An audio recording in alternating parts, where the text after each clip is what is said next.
She walked in with a tray, and nobody said anything. That's the thing people don't tell you about cruelty in expensive rooms. It doesn't announce itself. It doesn't have to. The laughter was already there when Tonya pushed through that door. Just quieter now. Adjusted. Turned down like a volume knob. Just enough so nobody could be accused of anything. Just loud enough that she could feel it on her skin. And she felt it. Every bit of it. A plus-sized black woman in a black uniform. White collar, sensible shoes, tray balanced in both hands. Walking through a room made of marble and chandelier light, and people who looked like they'd been assembled specifically to make other people feel like they didn't belong. They clocked her immediately. Not all at once. One by one. The way a room does when something unexpected walks in. Her arms. Her waist. Then each other. A woman by the window, blonde, jaw so sharp it could cut something. Leaned toward the man beside her. Whispered. He smiled. Not with warmth. The other kind. Nobody spoke to Tonya. They never do in rooms like this.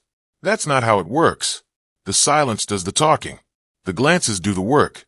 She was the joke, and she knew she was the joke, and the worst part, the part that had been true since she was 7 years old, was that knowing didn't make it hurt less. It just made her better at hiding that it hurt. She gripped the tray. Kept her face still. She had a lot of practice keeping her face still.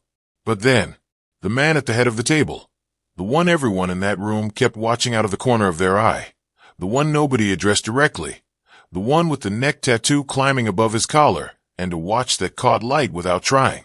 He set down his glass. Just set it down. Quiet. Deliberate. And then Lee Jae-hwan looked up. What happened next? Nobody in that room was ready for. We'll get there. But first you need to understand something about Tonya Lane. Who she was. How she got here. And why that room wasn't even close to the first one that had tried to break her. Go back 22 years. She's 7. Yellow raincoat. Little bear on the pocket. One sock lower than the other because her mom had to redo her hair twice that morning, and they were already running late for picture day. She walks into her second grade classroom. The photographer's set up. The other kids are already in their rows. And a boy named Marcus. She still remembers the name. Funny how that works. Turns to the girl beside him and says it loud enough for 3 rows to hear. Why is she so big? The girl giggled. The teacher looked up from her clipboard. Looked right at Tonya. And did nothing. Said nothing. Just looked back down. Tonya stood there in that yellow raincoat and made a decision that would quietly run her life for the next 2 decades. She decided to pretend she hadn't heard it. Smile. Move to her spot in the row. Get through the day. She got very good at getting through the day. 22 years later, she's standing outside a private event space in Midtown. Black awning. Doorman who checked her name on a tablet with the practiced blankness of someone performing fairness. Tray under her arm. Back straight. Face doing the thing it had learned to do. Composed. Unreadable. Professional. Armor on. Sealed tight. Except her hands. Her hands were clasped so hard her knuckles had gone pale. She told herself it was just a shift. Told herself she needed the money. And she did. Genuinely did. The electric bill wasn't going to wait. Told herself she was a grown woman who had walked through harder rooms than this one and come out the other side. But the feeling sitting in her chest was identical to the one in that second grade doorway. That specific, bone-level knowing that the people on the other side of this door had never meant to open it for someone like her. She walked through it anyway. She always did. Nobody ever noticed that part. Nobody ever thought to. Diane had a smile she saved for specific occasions. Not a happy smile. Not even a friendly one, really. It was the smile of someone who already knew how something was going to go and was enjoying the part where you didn't yet. Tonya had been working under her for 3 years, and she knew that smile the way you know a check engine light. You can't always tell exactly what's wrong, but you know something is. It showed up on a Tuesday. Tonya was in the prep kitchen, restocking the linen cart, when Diane appeared in the doorway. Arms crossed. Head tilted slightly. Wearing the smile. I have an opportunity for you, she said. And there it was. That word. Opportunity. Diane used it the way certain people use compliments, as cover. In 3 years, every opportunity Diane had handed Tonya had come with something attached to the bottom of it that you only found after you'd already said yes. Private event. Saturday night, Midtown. High-end client. Needs extra staff last minute. A pause, just a beat too long. The rate is good. I thought of you. Tonya kept folding napkins. Who's the client? Corporate. Private dinner. Diane glanced at her nail. Formal. You'd need to be sharp. Not an answer. Tonya noticed that. She also noticed that Diane had walked past at least 4 other people to bring this to her. People with more seniority. People who hadn't already been scheduled for Friday. People who hadn't asked 3 separate times to be put on the Hargrove account and been passed over each time without so much as an explanation. She noticed all of it. She didn't say any of it, because then Diane said the number. $240. One evening. And the thing about Tonya's life at that particular moment was that the electric bill was sitting on her counter with a red border. Her mother had called twice that week about the car transmission, and her student loans from the nursing program she'd had to leave halfway through, had officially stopped being patient about any of it. I can do Saturday, Tonya said. The smile got wider. Just slightly. I'll send you the details. And then she left. Quickly. That was the thing Tonya kept coming back to later. Diane never ended a conversation before she was ready to. She liked the last word. She liked to linger in the doorway until she'd gotten everything the interaction had to offer. The fact that she turned and walked away fast meant she'd already gotten it. Tonya finished the cart. She told herself she was spiraling. She had a tendency to do that, to sense cruelty coming even when it wasn't, to brace for impact out of habit. Not every assignment was a setup. Not every smile meant something. She was a 29-year-old woman who had survived this industry mostly intact, and she was allowed to take a Saturday shift and come home. She told herself this. The whole way through the rest of the afternoon she told herself this. In the careful internal voice she used when she was trying to talk herself out of something she already knew was true. The details came by text that night. Address, dress code, arrival time. She read the message once, set her phone face down on the kitchen counter. Then she got out the iron. She always showed up. Whatever was waiting on the other side of a door, Tonya Lane showed up. It was maybe the best thing about her. It was definitely the thing that kept getting her into trouble. You could feel the building before you got to it. That sounds strange, but it's true. Certain addresses in Midtown don't wait for you to arrive. They project outward, half a block in every direction, through the quality of the light and the width of the awning, and this specific kind of silence that money manufactures around itself like a force field. Black stone steps, brass fittings, 2 men at the entrance in dark coats who weren't standing there to welcome anyone.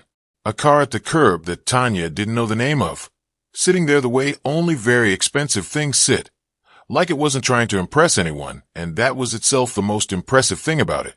She adjusted the bag on her shoulder and kept moving. She'd prepared. The night before, she'd pressed her uniform, buffed her shoes, pulled her hair back with the same plain clip she used for formal assignments. Nothing decorative, nothing that could be read as anything other than professional. She'd stood in front of her bathroom mirror for a few minutes before leaving. Not vanity, more like a final check before going into something you know is going to require everything you have. She understood that in a room like this, she would be evaluated before she said a single word. She understood the evaluation would not be kind. She had dressed accordingly. The doorman found her name on the tablet. Something moved in his face when he did, not quite surprise. More like a small internal recalibration, the expression of a man who had been given a certain expectation and received something that didn't match it. He recovered fast. Stepped aside. Inside. The kind of room that makes you suddenly conscious of your own breathing. Ceilings high enough to make you feel small on purpose. Pendant lighting that sat just warm enough to make everyone look expensive. Ivory linen on every table. Crystal catching the glow from about a dozen directions at once. Flowers in low arrangements that had the specific effortlessness of things that cost a great deal to look like they didn't try. And the guests, already moving, already arranged. Women in dresses that fit like the dresses had opinions. Men in suits that looked less like clothing and more like statements about who they were and what they expected from a room. Everyone polished. Everyone placed. Everyone belonging to a version of the world that had very particular ideas about who else got to be in it. Tonya checked in, got her station, picked up her tray. She knew how to do this. That's not nothing. She genuinely knew how to work a room like this, how to move through it without disrupting it, how to refill a glass before the thought of refilling it had fully formed in someone's mind, how to carry a full tray through a crowded space and make it look like the tray was carrying itself. She was good at this job. She had always been good at this job. That part was never in question. What she felt stepping out of the service corridor into the main room wasn't fear exactly. Harder to name than that.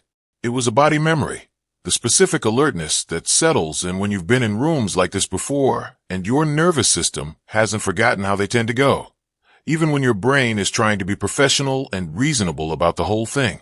A woman at the second table looked up, took in Tonya, looked away, said something to the man beside her, chin down, lips barely moving. Tonya kept walking, tray level, shoulders back, face doing what it had been trained to do. She had learned this a long time ago. The only way through a room that doesn't want you is straight through the middle of it. She was halfway to her station when she first noticed a man at the head of the primary table. It didn't announce itself. That was the thing. 40 minutes in, Tonya was moving between the third and fourth tables, tray balanced, eyes doing their usual quiet work, tracking who needed what, who was close to empty, where the room's rhythm was going. Routine. Professional.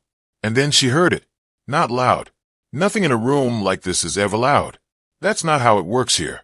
The comment came from somewhere near the window. Two women in black, one of them with a bracelet that kept catching the light when she moved her wrist. The words were pointed at her companion, but aimed just slightly outward. Plausible deniability built right into the delivery. Something about the catering staff. Something about standards. And then a word. Just one word. But Tonya knew it in every outfit it wore. She'd been hearing it since second grade, and apparently now it had learned to dress in designer and carry a wine glass. She didn't stop walking. She never stopped walking. That's the thing you learn. Stopping is what they want. The flinch, the reaction, the proof that it landed.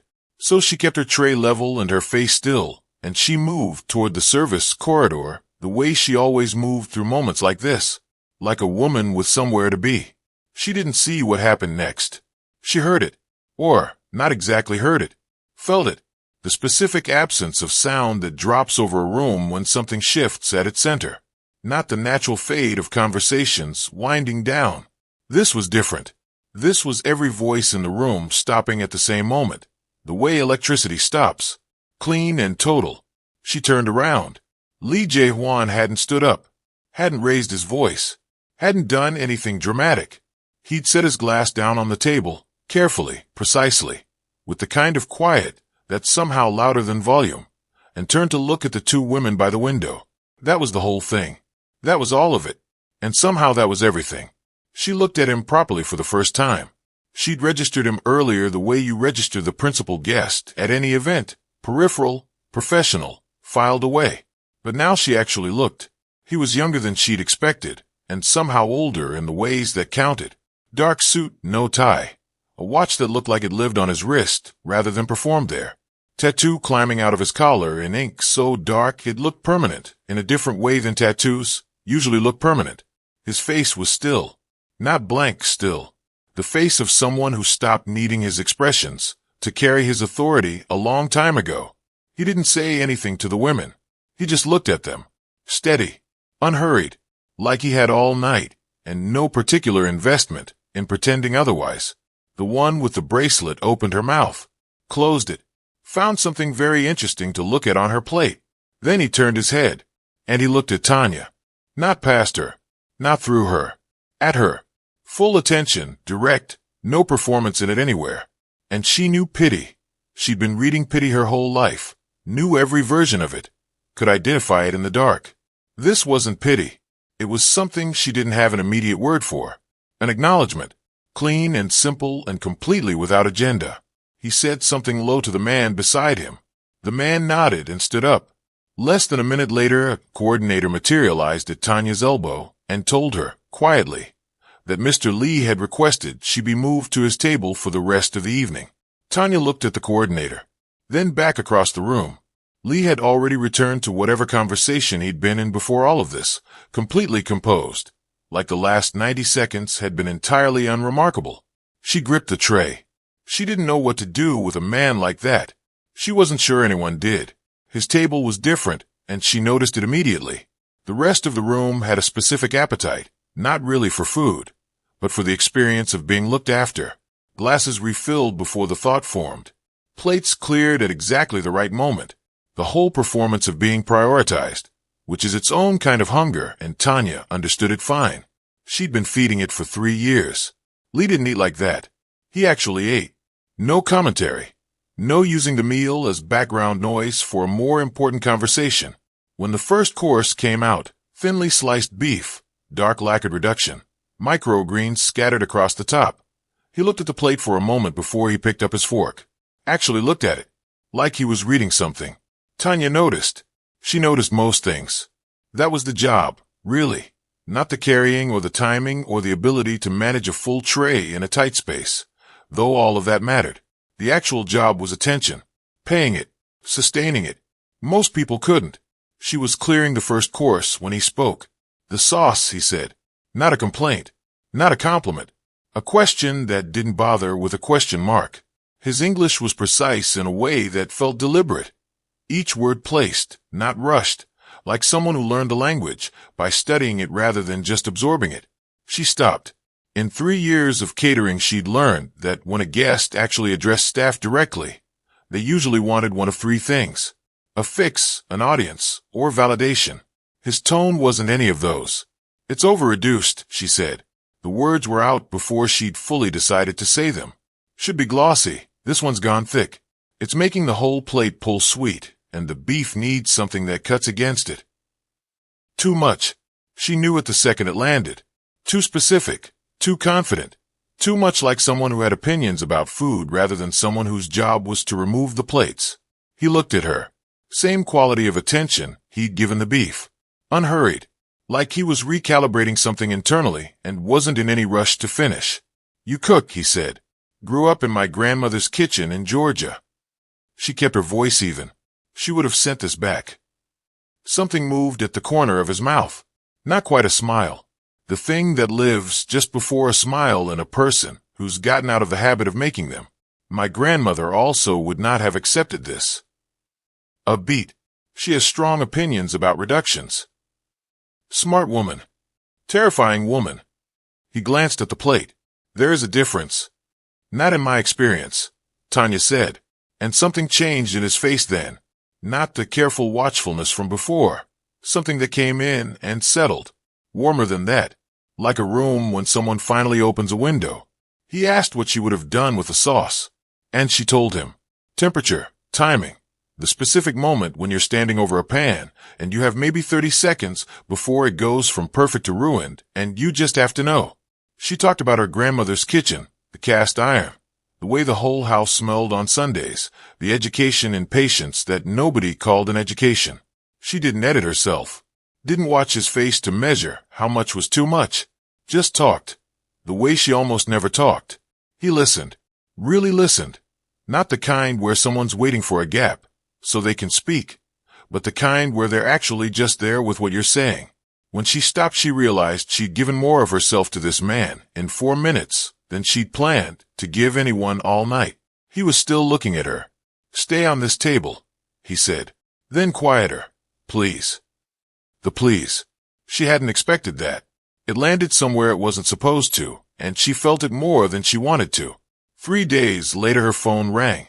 She was on the subway coming back from a morning shift, still in her work shoes, coffee in her hand that had stopped being hot about 20 minutes ago. The number wasn't saved, but she recognized it. His assistant had pressed a card into her palm at the end of the banquet with the practiced efficiency of someone who did that kind of thing regularly and never needed to explain why. She watched it ring once, twice. Then she picked up, because not picking up was also a choice, and she hadn't decided yet what she wanted her choice to be. I'd like to have dinner with you. No small talk. No easing into it. Just the thing itself, said down plainly, the way he apparently did everything. Tonya looked at the subway tiles moving past the window. I'm not a companion service. Whatever you were told about that assignment. I know what the assignment was. Even calm. I'm asking something different. Here was the problem. She believed him. 3 years of reading people across tables in every kind of room had given her a reliable sense of the difference between a man who wanted an audience and a man who actually wanted a conversation. He was the second kind, which was, honestly, more unsettling. "I picked a place," she said. "Good." She picked Millie's on Jamaica Avenue. Fluorescent lights, laminated menus, booths with electrical tape over the cracks in the vinyl, coffee in brown ceramic mugs. A waitress who called everyone baby. No irony, no exceptions. The breakfast plate, eggs, grits, biscuit, gravy, had not changed since 1987 and didn't plan to. Tonya had been coming here since she was 19. Miss Gloria, who owned it, knew her usual order, knew her mother's name, knew the rough shape of whatever was going wrong at any given time without ever having been formally told any of it. It was the complete opposite of the banquet hall. Every single thing about it. That was entirely the point.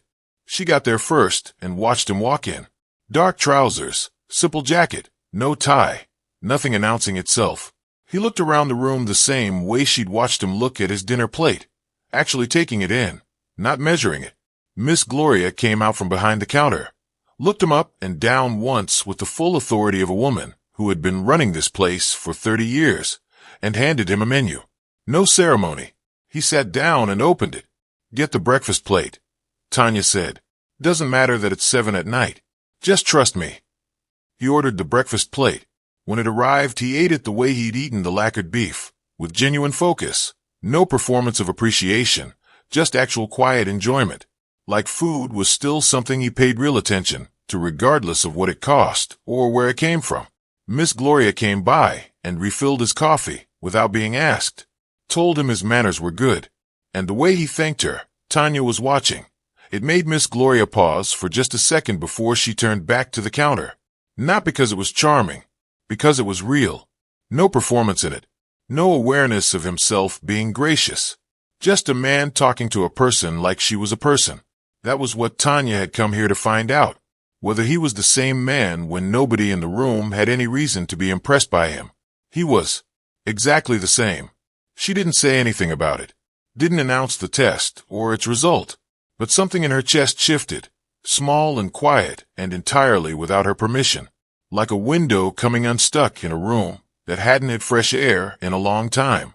She picked up her mug and started telling him about her grandmother's biscuit recipe, the exact ratio, the cold butter, the specific fold. He leaned in, asked questions that meant he'd actually been listening.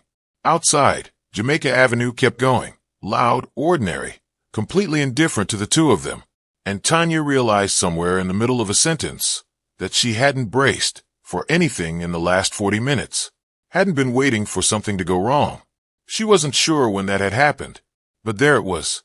Sunday morning, second coffee, phone bill open on the kitchen table. That's when he called. "I'd like you to meet my grandmother." Straight to it, no runway. "This week, if you're free." Tonya looked at the phone bill without seeing it. 6 weeks had passed since Millie's.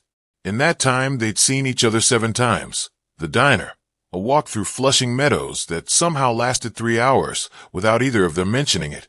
A few dinners, quiet ones, nothing that performed itself. Each time she'd watched him carefully. Each time he'd been exactly the same person.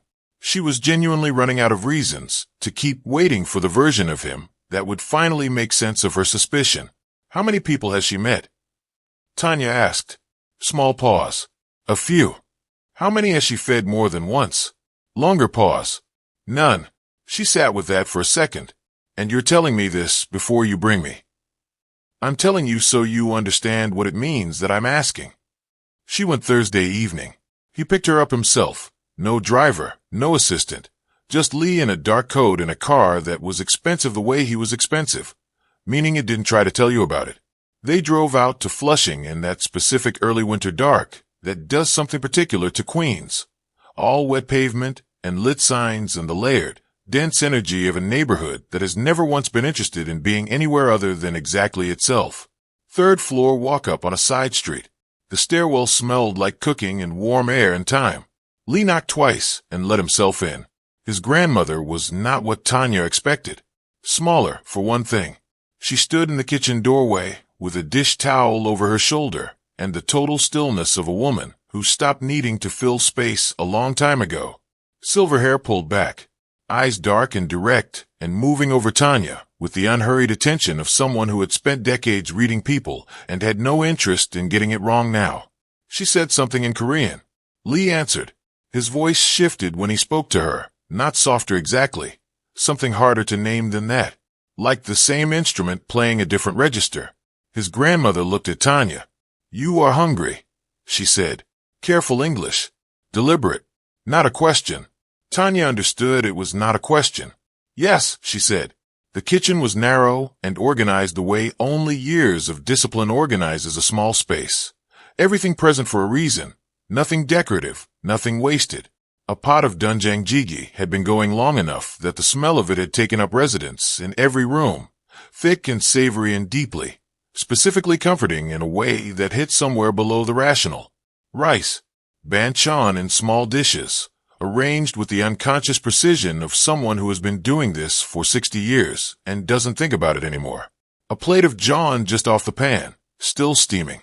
The grandmother put food in front of Tonya, then sat across from her and watched her eat. Not rudely, just fully. The focused attention of a woman for whom feeding someone was never just hospitality. It was information gathering. Tonya ate the way she had spent years training herself not to eat in public. Fully, genuinely, without performing smallness. Something moved in the old woman's face. A settling. The specific expression of a question being answered in the way you hoped it would be. She got up, went to the stove, put more jawn on Tonya's plate without asking, without comment, without making anything of it. Tonya glanced at Lee. He was very still beside her. His jaw had that particular tightness she'd learned to recognize. The way he looked when something had gotten past the part of him that managed what got through.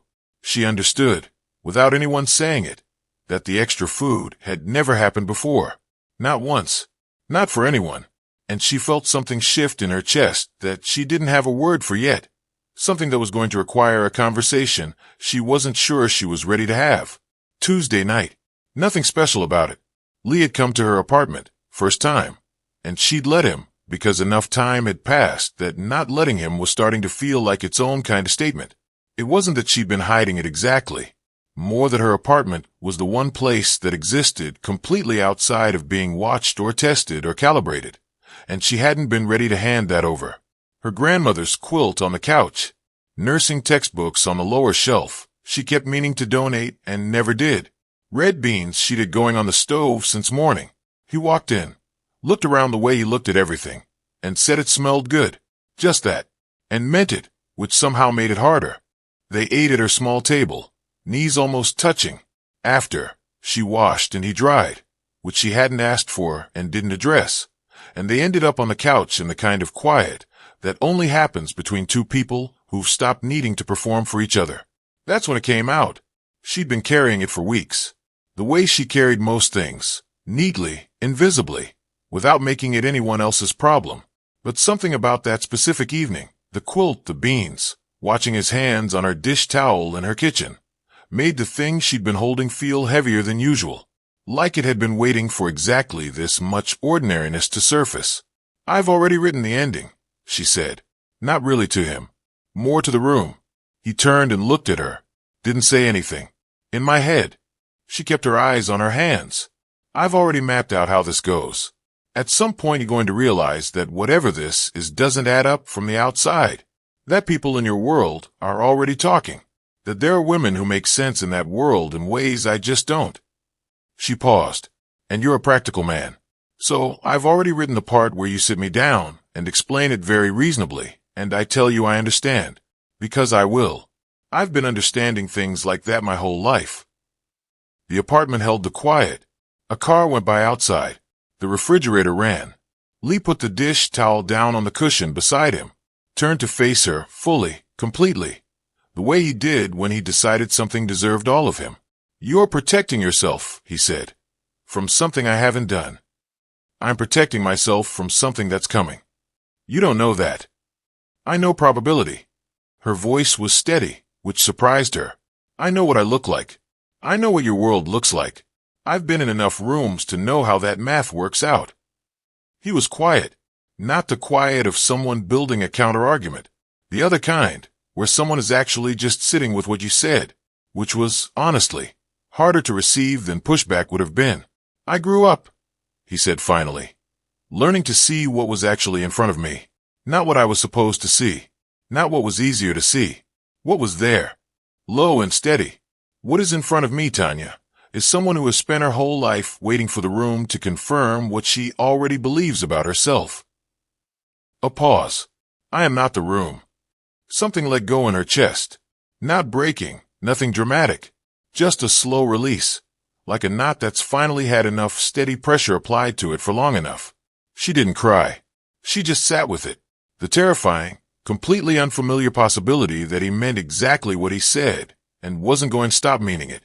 He reached over and took her hand, held it the same way he'd held it in the banquet hall, firm, no hesitation, like that was simply where it belonged.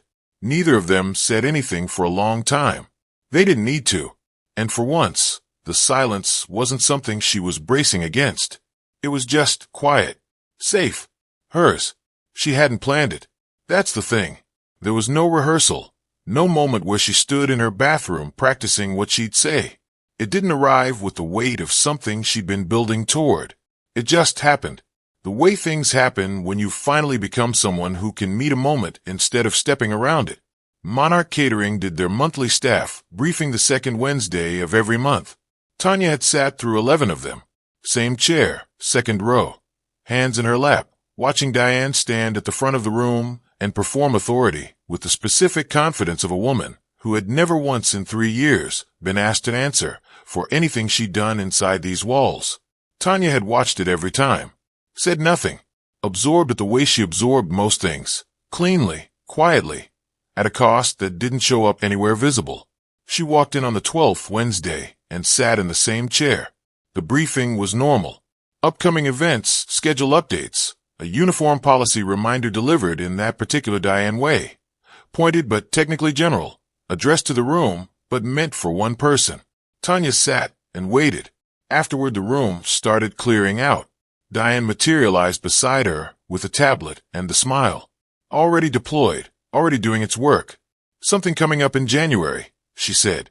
Similar to the Midtown event. Thought of you. There it was. That phrase again. 2 people were still lingering near the door. Not quite gone. Tonya looked at her. No. Diane blinked. The smile stayed, but something behind it moved. The money's good. I know what you did. Not loud. Not heated. Just clear. The way her voice got when she'd already decided something, and the deciding was done. I know why you sent me to that banquet. I know what you expected to happen. You put me in that room because you thought it'd be funny. Because you thought a man like that would take one look at a woman like me, and the whole thing would fall apart somewhere you could watch it from a safe distance. Diane's mouth opened.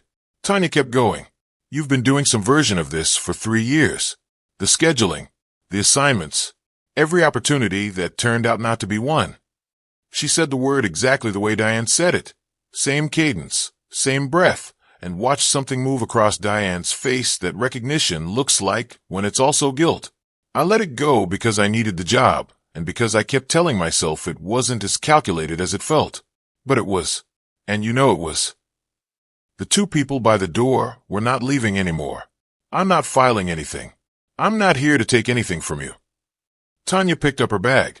I just needed you to hear it said out loud. By me. In a room where you can't reshape it into something else or manage how it lands.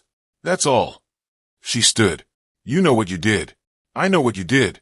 I'm done being the only one in the room pretending otherwise. She walked out.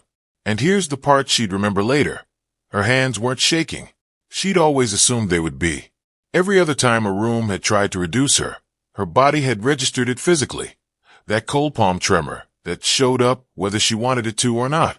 But she pushed through that door, and her hands were steady, and her back was straight, and the air in the hallway felt genuinely different than it had on the way in. Lighter, like she'd been carrying something at a specific angle. For so long, she'd stopped noticing the weight until she set it down. Behind her, the room had gone quiet. She didn't turn around. She was done turning around. The proposal didn't happen the way she might have once imagined it. back when she still allowed herself to imagine such things. There was no restaurant, no orchestrated moment designed to be witnessed. It happened on a Saturday morning in her kitchen. Lee at her counter drinking the good coffee she kept for him now. Tonya at the stove turning heat under a pan of eggs.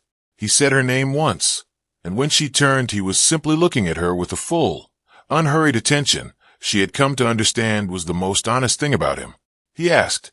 She stood there with a spatula in her hand and the eggs going slightly too long, and said yes before the word had fully formed, because it was already true and had been for a while, and the only thing that had ever stood between her and saying so was the story she'd been telling herself about how it would end. The ceremony was on a Saturday in January.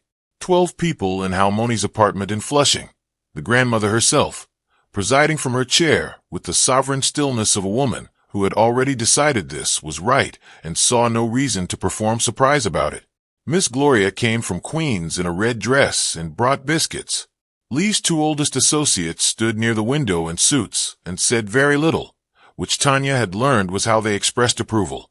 Her mother had flown up from Georgia and spent the first hour in the kitchen with Halmoni, the 2 of them communicating across a language barrier through the universal fluency of women who know their way around a stove and have strong opinions about seasoning. It was small and warm and smelled of Halmoni's cooking and her mother's perfume and the particular January cold that came off everyone's coats as they arrived. There were no photographers. There were candles on every surface. There was a moment during the brief, private ceremony when Lee took both her hands and looked at her the way he had looked at her in the banquet hall. Not through her, not past her, directly at her, and she did not look away.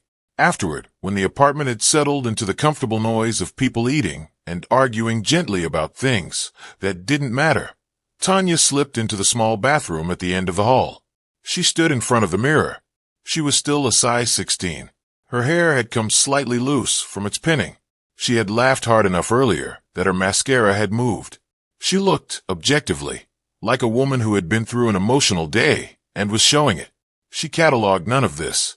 She did not inventory her arms or her face, or the way her dress fit, or any of the other things she had spent the better part of 29 years finding wrong. She simply looked.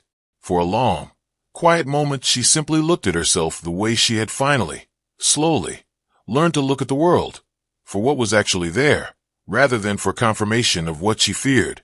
There was a woman who had walked through every room that tried to break her, and had come out the other side, not unscathed but undefeated. A woman who had spent her whole life being told, in the language of silence and exclusion and Diane's particular smile, that she was too much, too big, too present, too herself. She understood now that she had never been too much. She had simply been in the wrong rooms. Lee knocked softly and opened the door a few inches. He looked at her reflection. "Your mother is winning an argument about cornbread," he said. "I thought you should know." She laughed. It came out easy and unguarded and entirely real. She took one last look in the mirror, not to check, not to correct, just to see, and turned off the light and walked back into the warmth. She didn't look back. She was done looking back. There was too much ahead worth walking toward.